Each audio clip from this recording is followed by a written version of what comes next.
Vídeo de número 16º, dando continuidade aqui à situação da minha permanência no interior. Então, assim, a minha alimentação era uma alimentação precária, na verdade, que é assim, eles fazem uma compra grande de feijão, arroz, feijão e farinha. Arroz também era feita, mas a parte da mistura, legumes, frutas, essas coisas não tinha. E quando vinha a carne, por exemplo, minha mãe na época de 2014, né, que ela foi embora em outubro de 2013, 2014 foi o período maior que eu fiquei com ela. Fiquei o que? Novembro, dezembro de 2013, 2014 todo e mais alguns meses no início de 2015, 4 meses eu acho. Sim, já que eu falei em outros vídeos. Então, minha mãe naquele período, a compra da minha mãe naquele período, eu fazia o cálculo que gastava mais ou menos em torno de 340, 350 reais, não chegava nem a 500 reais. Então, sobrava sempre o dinheiro todo mês do cartão dela. O cartão do meu pai era na mão do genro, que era a briga para não me pagar os dias que ficassem lá. E por isso que me botaram para correr, além de outras coisas também.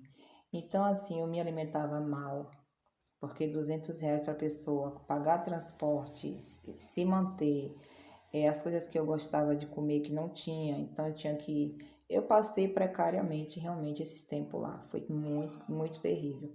Era comprado geralmente um frango para aquele tempo todo que eu ficasse lá os 15 dias.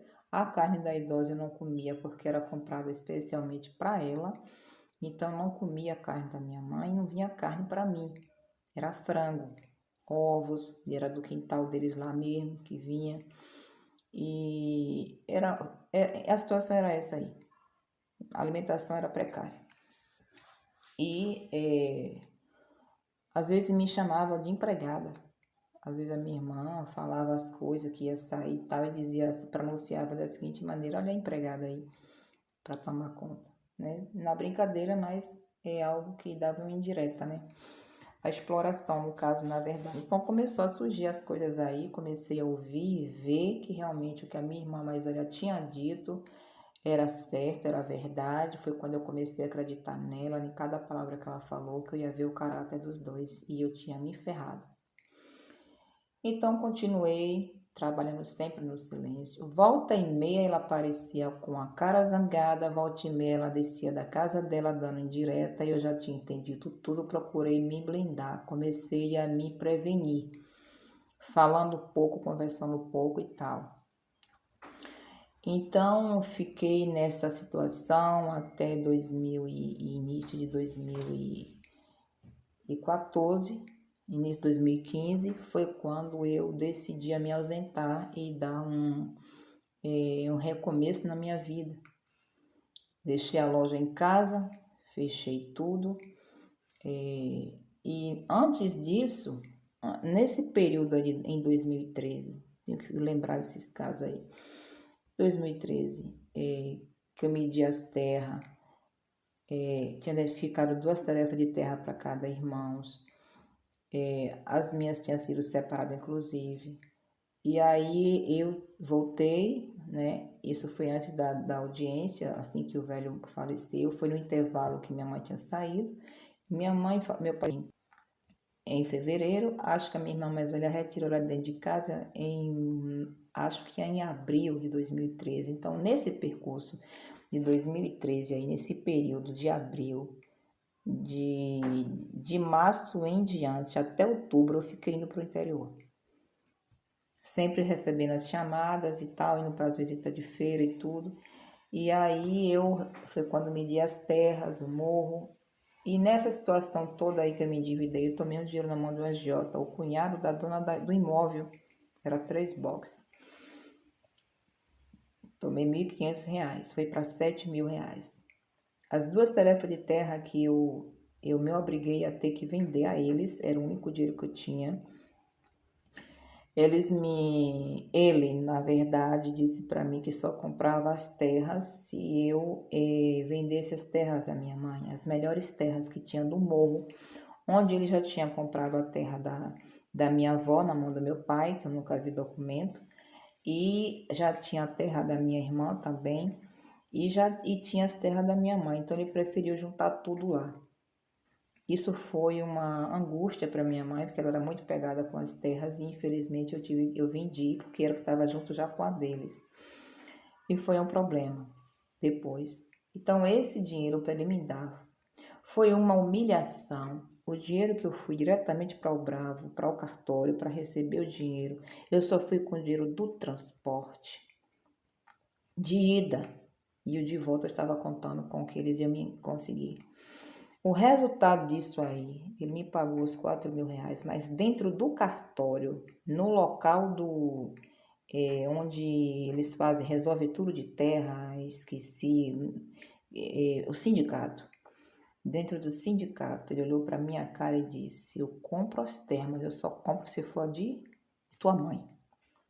Mas ele falou o nome dela, né? Se for de fulano. E eu aos prantos, me acabando de chorar, porque ele disse que não ia comprar as terras. Primeiro ele me fez chorar, teve o prazer de me ver chorar. E depois ele disse que só comprava as terras se fosse da minha mãe. Aí eu peguei e vendi, assinei os documentos, enxuguei as lágrimas, me acalmei, porque o cara que eu estava devendo dinheiro era um cara perigoso. Eu não conhecia, mas foi o dinheiro que eu tive como conseguir no momento. E ainda fiquei devendo ainda mais, né? Porque as terras foi 4 mil reais. Passei para ele os 4 mil reais. Ainda fiquei ainda pagando ainda aos poucos até chegar aos 7 mil. Tudo isso provocado pelas idas para o interior. A minha empresa acabou, vendi as 2 tarefas de terra, fiquei na pior. O casamento já tinha ido para o alto, porque eu já não estava mais tendo cabeça para mais nada. As 2 meninas já começaram a ficarem lá praticamente jogadas. E eu fiquei com a mente meio perdida. Daí em diante, começou a dizer para as pessoas que o agiota estava atrás de mim, que correu de Salvador atrás de mim até no Bravo para matar. E que ele comprou as terras, conseguiu dinheiro com isso. Infelizmente, passei por essa cena aí. Minha mãe ainda estava, né, sem audiência e tal, não estava ainda na roça. Paguei esse dinheiro a esse cara, a loja ficou dentro da casa, ficou na minha casa. O marido começou a viajar para todo o Brasil, graças a Deus estava trabalhando, viajando de avião e tal, e mandava o dinheiro quando queria. É uma guerra nessa parte que eu não quero estar falando, mas eu sofri muito, era luz cortada, água cortada, era um inferno. E eu com minha cabeça, né, já não sabia mais o que fazer. Foi quando aí veio a situação, pronto, resolvi essa parte da loja, vendi as terras, com muita humilhação, peguei o dinheiro, paguei o cara, resolvi a parte do agiota, fechei a loja, ficou na minha casa, pronto, comecei a ficar no interior, minha rotina mudou, tudo mudou, não tinha mais cliente, não tinha mais dinheiro, não tinha mais nada. E as meninas trabalhavam uma época, tudo estagiando, tinha o dinheirinho delas até. E eu lá na roça já, nesse período, eu estava na situação aí da alimentação precária, fiquei doente de 3 unhas com a micose, porque o tipo do sabão que era dado para lavar minhas mãos, lavar prato, não era compatível, não era o certo, mas tudo era feito de uma maneira que me prejudicasse, que eu fosse embora, mas eu não deixava, não desistia da minha mãe. Minha mãe muito feliz quando chegou na roça, cuidando dela, ela tinha os horários dela, tudo direitinho. E depois entraram lá num acordo que só era para mim vir ir para lá quando precisasse. Peguei ela falando que as minhas filhas iriam virar tudo putinha em Salvador porque eu não estava lá. Depois que me usaram, depois que fizeram minha cabeça, depois que conseguiram o que queriam, aí é pronto. Não pensaram nas minhas filhas antes, pensaram quando já estava lá com a situação do interesse deles. Então chegou o momento, chegou uma hora que esses tratamentos que eu comecei a ver deles, eu fui me esfriando, fui me desgostando. E aí foi quando me prenderam na situação do casamento do menino, que eu levei 30 dias lá.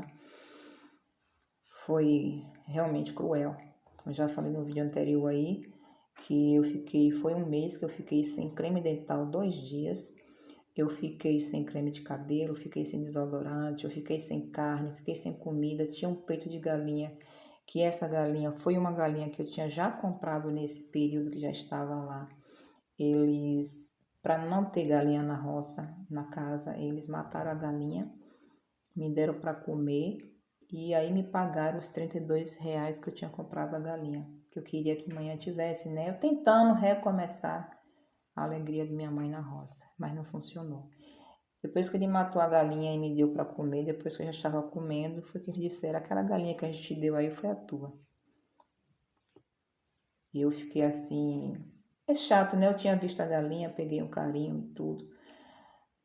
Acho que, como a galera era muito boa, quem me vendeu a galinha era muito boa para pôr.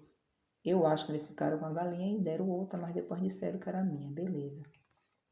Comi essa galinha, foi essa galinha para passar aqueles 30 dias, praticamente tudo. Eu poupava, comia praticamente um pedacinho de cada vez, porque não tinha o que comer. Era o feijão, a farinha e o arroz. Às vezes o macarrão. Essas coisinhas não faltavam. O café. Não tinha mais nada. Se viesse banana, essas coisas, eu deixava para minha mãe comer. Tudo que era que dava para minha mãe comer, eu não comia. Então só vinha praticamente o que era para ela comer. Foi angustiante, muito angustiante. Então eu me afastei nesse período aí. A minha rotina toda era essa aí.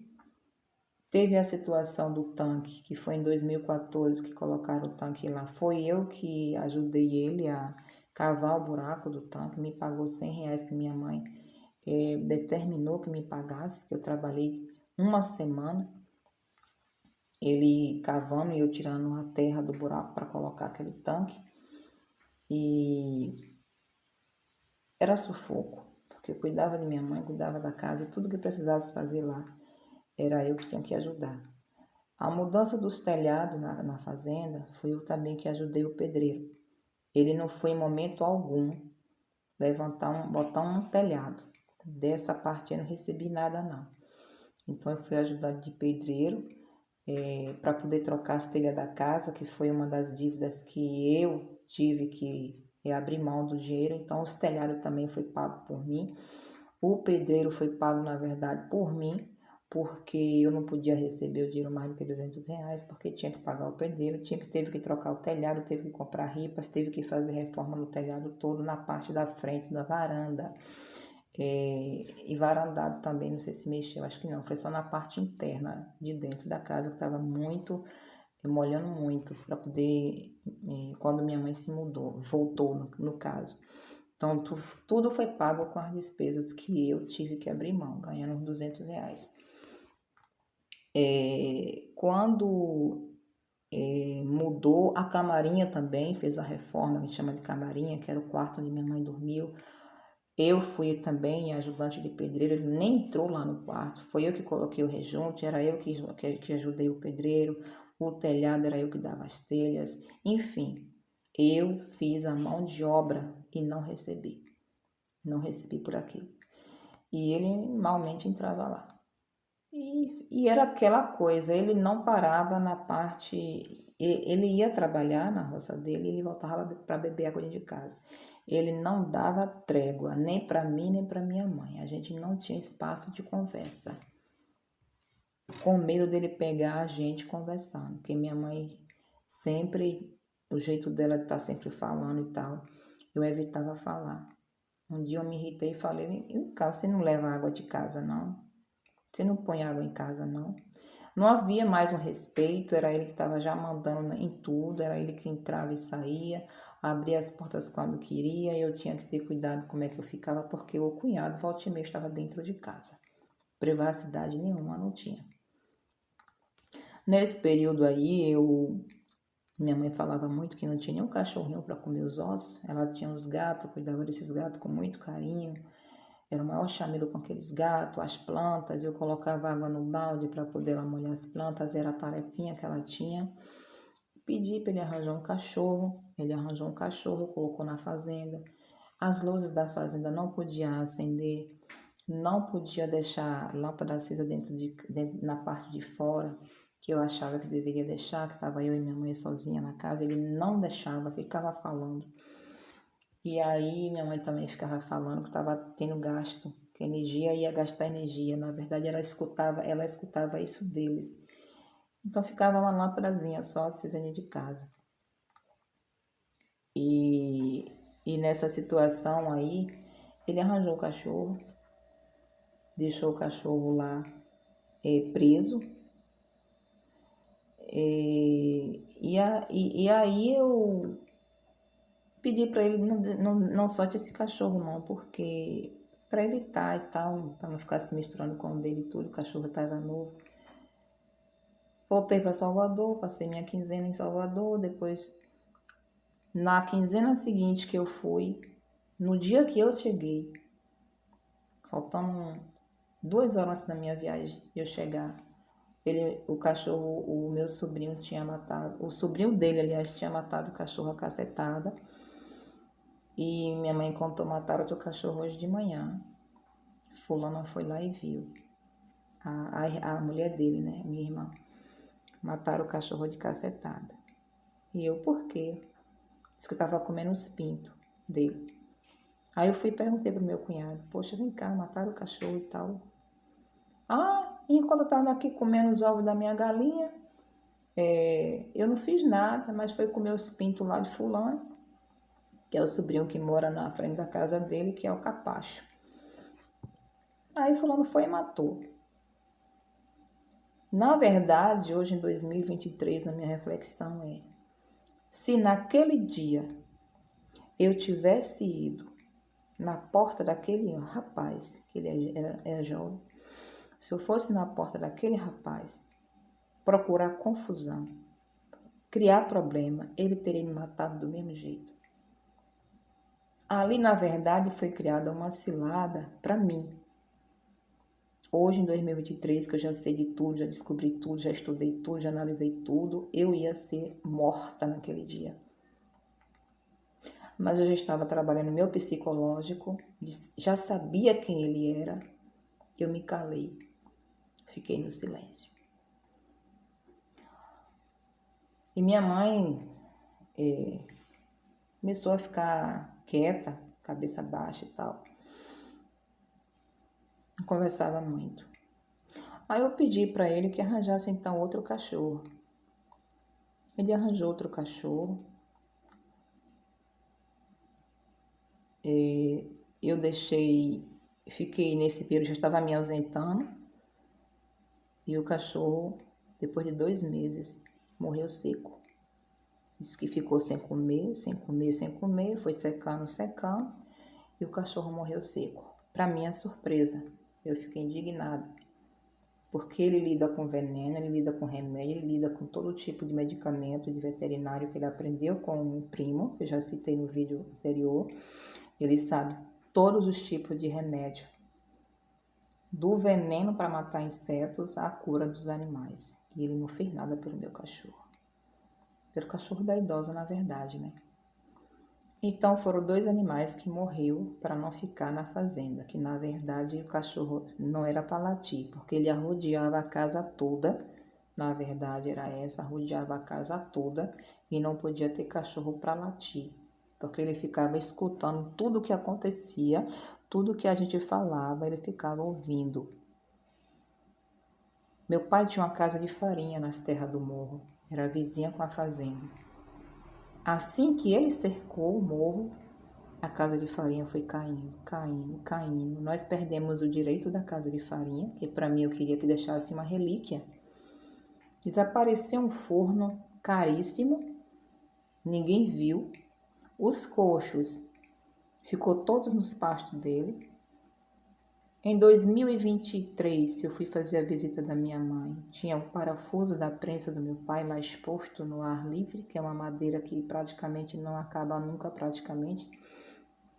Estava lá exposto.